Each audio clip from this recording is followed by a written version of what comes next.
Union budget 2026-27పై 50 ప్రశ్నలు. మొదటి ప్రశ్న, యూనియన్ బడ్జెట్ 2026-27ను ఎవరు ప్రవేశపెట్టారు? A. Narendra Modi, B. Nirmala Sitharaman, C. Amit Shah, D. Rajnath Singh. సమాధానం: యూనియన్ బడ్జెట్ 2026-27ను ప్రవేశపెట్టింది నిర్మలా సీతారామన్.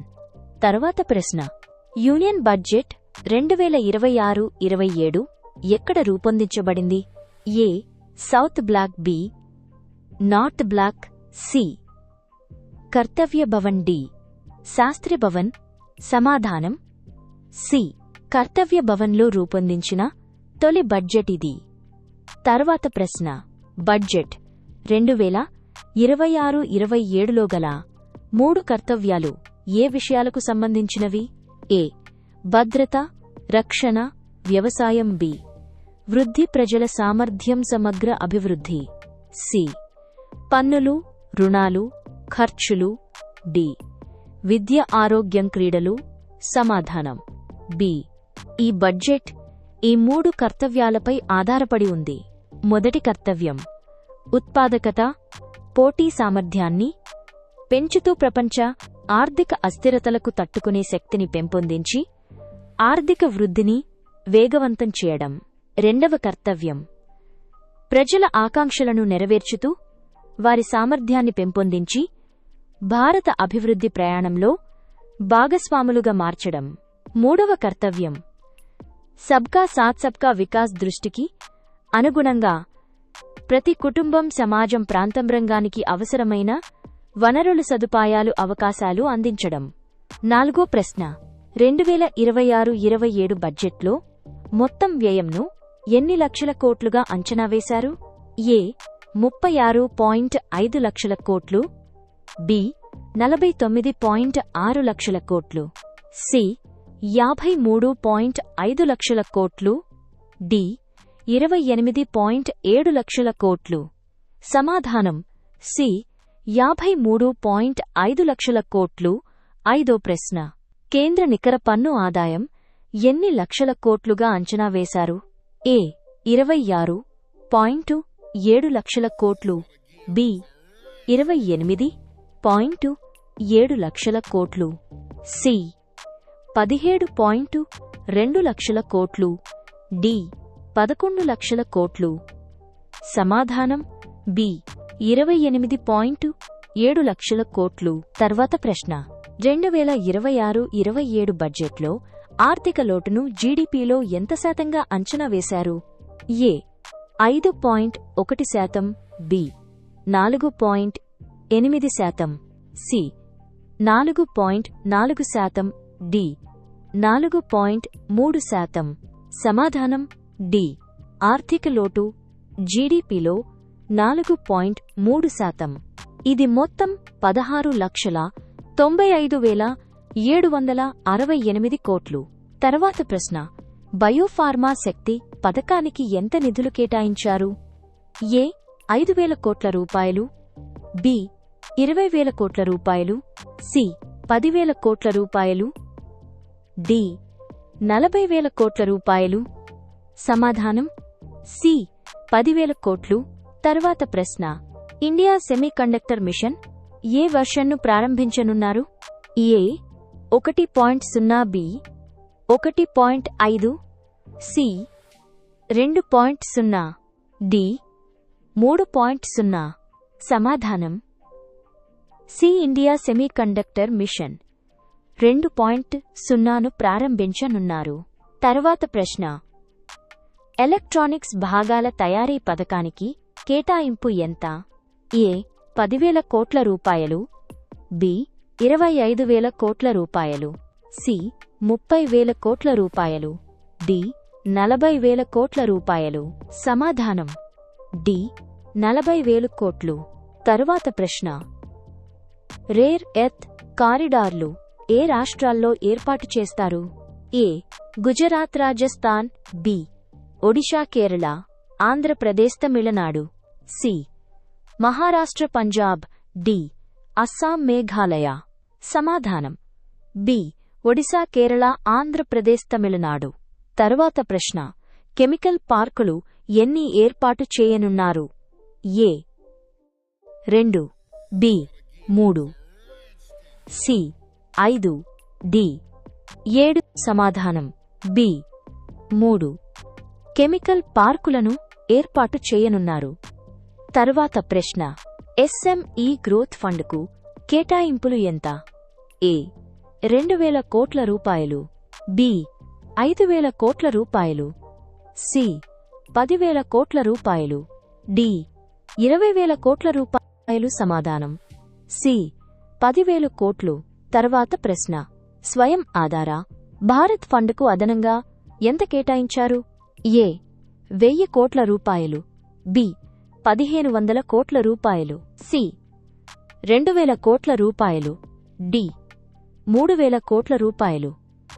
సమాధానం సి 2,000 కోట్లు. తర్వాత ప్రశ్న: బడ్జెట్ 2026-27లో మౌలిక సదుపాయాలపై మూలధన వ్యయం ఎంత? ఏ 10, బి 11, సి 12.2, డి 15. సమాధానం సి 12.2 లక్షల కోట్లు. తర్వాత ప్రశ్న: కొత్తగా ఎన్ని జాతీయ జలమార్గాలు ప్రారంభించనున్నారు? ఏ 10, బి 15, సి 20, డి 25. సమాధానం సి కొత్తగా 20 జాతీయ జలమార్గాలు ప్రారంభించనున్నారు. కొత్త ఫ్రైట్ కారిడార్ ఏ నగరాలను కలుపుతుంది?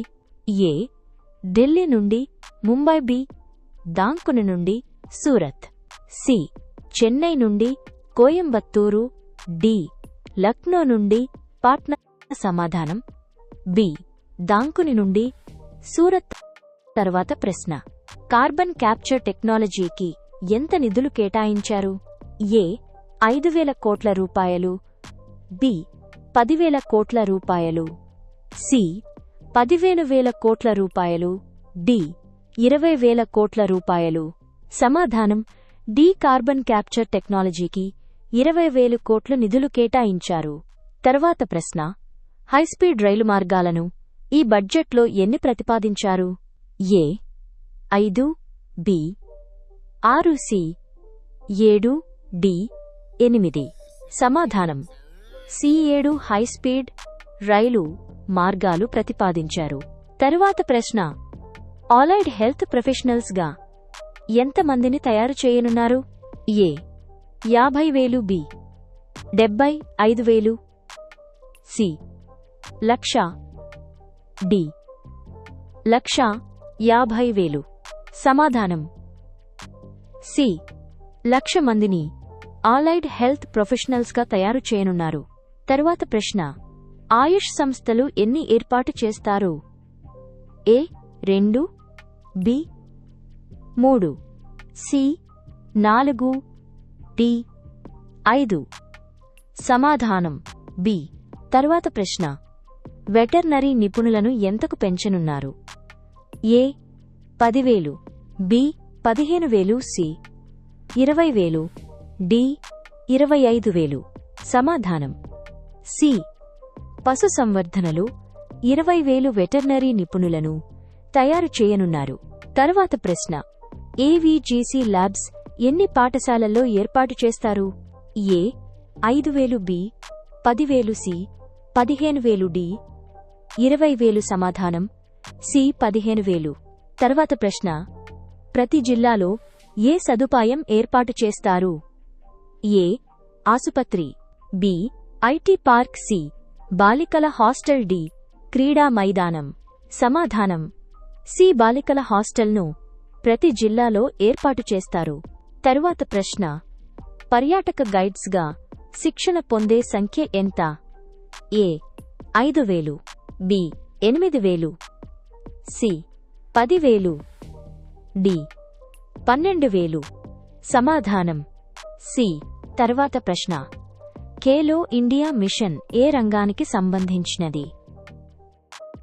ఏ వ్యవసాయం, బి విద్యా, సి క్రీడలు, డి పర్యాటకం. సమాధానం సి క్రీడలు. తర్వాత ప్రశ్న: ఎన్ని జలాశయాల మరియు అమృత సరోవర్ల అభివృద్ధి చేస్తారు? ఏ 200 బి 300 సి 400 డి 500. సమాధానం డి 500. తరువాత ప్రశ్న: భారత్ విస్టార్ ఏ రంగానికి సంబంధించిన ఏఐ సాధనం? ఏ విద్య, బి ఆరోగ్యం, సి వ్యవసాయం, డి పర్యాటకం. సమాధానం సి వ్యవసాయం. భారత్ విస్తార్ అనగా virtually integrated system to access agricultural resources. తర్వాత ప్రశ్న: దివ్యాంగుల కోసం ప్రారంభించిన పథకం పేరు ఏమిటి? ఏ దివ్యాంగ్ భారత్ యోజన, బి దివ్యాంగజన కౌశల్ యోజన, సి శక్తి యోజన, డి సౌభాగ్య యోజన. సమాధానం బి దివ్యాంగజన కౌశల్ యోజన. తరువాత ప్రశ్న: ఉత్తర భారతంలో ఏర్పాటు చేయనున్న మానసిక ఆరోగ్య సంస్థ పేరు ఏమిటి? A NIMHANS 1, B NIMHANS 2, C AIIMS mental health, D national mental hub. సమాధానం బి నిమ్హాన్స్ 2. తరువాత ప్రశ్న: తూర్పు తీర పరిశ్రమ కారిడార్లో ముఖ్య నోడ్ ఏది? A Visakhapatnam, B Paradip, C Durgapur, D Kharagpur. సమాధానం సి దుర్గాపూర్. తరువాత ప్రశ్న: కొత్త ఆదాయపు పన్ను చట్టం ఎప్పటి నుంచి అమల్లోకి వస్తుంది? A 2025 April, B 2026 April, C 2027 April, D 2028 April. సమాధానం బి 2026 ఏప్రిల్. తర్వాత ప్రశ్న: విదేశీ టూర్ ప్యాకేజీలపై టీసీఎస్ ఎంతకు తగ్గించారు? A 1%, B 2%, C 3%, D 5%. సమాధానం బి 2%. తరువాత ప్రశ్న: విద్య వైద్య ఖర్చుల రిమిటెన్సులపై టీసీఎస్ ఎంత? ఏ 1%, బి 2%, సి 4%, డి 5%. సమాధానం బి 2%. తర్వాత ప్రశ్న: 16వ ఆర్థిక సంఘ సిఫార్సుల ప్రాప్తికి ఎన్ని లక్షల కోట్లను రాష్ట్రాలకు గ్రాంట్స్గా అందివ్వనుంది? ఏ 10, బి 12, సి 1.4, డి 1.1. సమాధానం సి 16వ ఆర్థిక సంఘ సిఫార్సుల ప్రాప్తికి 1.4 లక్షల కోట్లను రాష్ట్రాలకు గ్రాంట్స్గా ఇస్తుంది. తరువాత ప్రశ్న: ఐటీ సేవల సేఫ్ హార్బర్ పరిమితి ఎంతకు పెంచారు? ఏ 300 కోట్ల రూపాయల నుంచి 1000 కోట్ల రూపాయలు, బి 300 కోట్ల రూపాయల నుంచి 2000 కోట్ల రూపాయలు, సి 500 కోట్ల రూపాయల నుంచి 2500 కోట్ల రూపాయలు, డి 1000 కోట్ల రూపాయల నుంచి 5000 కోట్ల రూపాయలు. సమాధానం బి 300 కోట్ల నుంచి 2000 కోట్ల రూపాయలు. తరువాత ప్రశ్న: క్లౌడ్ సేవలందించే విదేశీ కంపెనీలకు పన్ను మినహాయింపు ఎంతకాలంగా ఉంది? ఏ 5 సంవత్సరాలు, బి 10 సంవత్సరాలు, సి 15 సంవత్సరాలు, డి 2047 వరకు. సమాధానం డి 2047 వరకు. తరువాత ప్రశ్న: వ్యక్తిగత దిగుమతులపై కస్టమ్స్ సుంకం ఎంతకు తగ్గింది? ఏ 5%, బి 10%, సి 15%, డి 20%. సమాధానం బి. తరువాత ప్రశ్న: అణు విద్యుత్ ప్రాజెక్టుల దిగుమతులపై సుంక మినహాయింపు ఎంతవరకు వర్తిస్తుంది?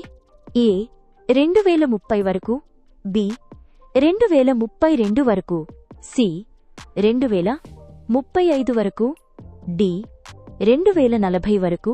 సమాధానం సి. తరువాత ప్రశ్న: సెయిజల్ నుంచి దేశీయ మార్కెట్కు అమ్మకాలకు ఏమి ప్రతిపాదించారు? ఏ పూర్తిగా నిషేధం, బి సుంకాలు పెంపు, సి. రాయితీ సుంకాలతో విక్రయం. డి. ప్రత్యేక పన్ను. సమాధానం సి. రాయితీ సుంకాలతో విక్రయం. ప్రశ్న: కస్టమ్స్ క్లియరెన్స్ కోసం ఏ వ్యవస్థ అమల్లోకి వస్తుంది? A. CIS. B. GST. ఎన్సి. యుఐ. డి. ఏఐ. డి. ఎన్పిసిఐ. సమాధానం ఏ. Customs integrated system. తర్వాత ప్రశ్న: ప్రతి ప్రధాన పోర్టులో కంటైనర్ స్కానింగ్ కోసం ఏమి వాడతారు? ఏ. మానవ పరిశీలన. బి. డ్రోన్లు. సి. ఏఐ ఆధారిత స్కానింగ్. డి. Manual checking. సమాధానం ఏఐ ఆధారిత స్కానింగ్. కొరియర్ ఎగుమతుల విలువ పరిమితి ఎంతవరకు తొలగించారు? ఏ. 5 లక్షలు. బి. 10 లక్షలు. సి. 15 లక్షలు. డి. పూర్తిగా తొలగించారు. సమాధానం డి. పూర్తిగా తొలగించారు. తరువాత ప్రశ్న: విదేశీ పోర్టులో జరిగే చేపల ల్యాండింగ్ను ఇకపై ఎలా పరిగణిస్తారు? ఏ. దిగుమతి. బి. ఎగుమతి. సి. పన్ను విధింపు. డి. నిషేధం. సమాధానం బి. Export of goods. తరువాత ప్రశ్న: బ్యాగేజ్ క్లియరెన్స్ నిబంధనలు ఎందుకు మార్చారు? ఏ. పన్నులు పెంచడానికి. బి. ప్రయాణ సౌలభ్యం పెంచడానికి. సి. నిషేధించడానికి. డి. పరిమితులు పెంచడానికి. సమాధానం బి. తరువాత ప్రశ్న: మునిసిపల్ బాండ్లకు ప్రోత్సాహకం ఎంత? ఏ. 50 కోట్ల రూపాయలు. బి. 75 కోట్ల రూపాయలు. సి. 100 కోట్ల రూపాయలు. డి. 200 కోట్ల రూపాయలు. సమాధానం సి. తరువాత ప్రశ్న: విద్యా ఉద్యోగ కమిటీ ప్రధానంగా ఏ రంగంపై దృష్టి పెడుతుంది? ఏ. వ్యవసాయం. బి. సేవారంగం. సి. పరిశ్రమలు. డి. రక్షణ. సమాధానం బి. తరువాత ప్రశ్న: మెగా టెక్స్టైల్ పార్కులు ఏ విధానంలో ఏర్పాటు చేస్తారు? ఏ. నేరుగా. బి. టెండర్ విధానం. C. Challenge mode. D. Private mode. సమాధానం సి. తరువాత ప్రశ్న: ఖాదీ హ్యాండ్లూమ్ అభివృద్ధికి ఏ కార్యక్రమం ప్రారంభిస్తారు? A. Gramashakti. B. Gram Swaraj. C. Mahatma Gandhi Gram Swaraj. D. స్వచ్ఛ గ్రామం. సమాధానం సి. మహాత్మా గాంధీ గ్రామ స్వరాజ్. తరువాత ప్రశ్న: బౌద్ధ సర్క్యూట్ ఏ ప్రాంతాల్లో అభివృద్ధి చేస్తారు? ఏ. ఉత్తర భారతం మాత్రమే. బి. పశ్చిమ భారతం. సి. ఈశాన్య రాష్ట్రాలు. డి. దక్షిణ భారతం. సమాధానం సి. అరుణాచల్ ప్రదేశ్, సిక్కిం, అస్సాం, మణిపూర్, మిజోరం. ఈ బడ్జెట్ యొక్క 50 ప్రశ్నలతో కూడిన పీడీఎఫ్ వీడియో క్రింద గల డెస్క్రిప్షన్లో గలదు. ఈ ఛానల్ యొక్క ఆన్లైన్ ఈ-కామర్స్ గ్రూప్లో చేరి పీడీఎఫ్ డౌన్లోడ్ చేసుకోగలరు. వాట్సాప్ ఛానల్లో తేదీ ఫిబ్రవరి 3, 2026న చేసిన పోస్ట్లో పీడీఎఫ్ లింక్ గలదు. లేదా ట్విట్టర్ గ్రూప్లో జాయిన్ అయ్యాక పీడీఎఫ్ లింక్ ప్రొఫైల్లో పిన్ చేయబడింది. ఈ ఛానల్ మరింత కంటెంట్ అందివ్వడానికి ఈ-కామర్స్ గ్రూప్లో జాయిన్ అయ్యి సపోర్ట్ చేయండి. 50వ ప్రశ్న: క్రింది వానిలో దేనికోసం ఒక ఉన్నత స్థాయి కమిటీని ఏర్పాటు చేయనుంది? A. Sports for Viksit Bharat. B. Agriculture for Viksit Bharat. C. Accounting for Viksit Bharat. D. Banking for Viksit Bharat. సమాధానం D. Banking for Viksit Bharat కోసం ఒక ఉన్నత స్థాయి కమిటీని ఏర్పాటు చేయనుంది.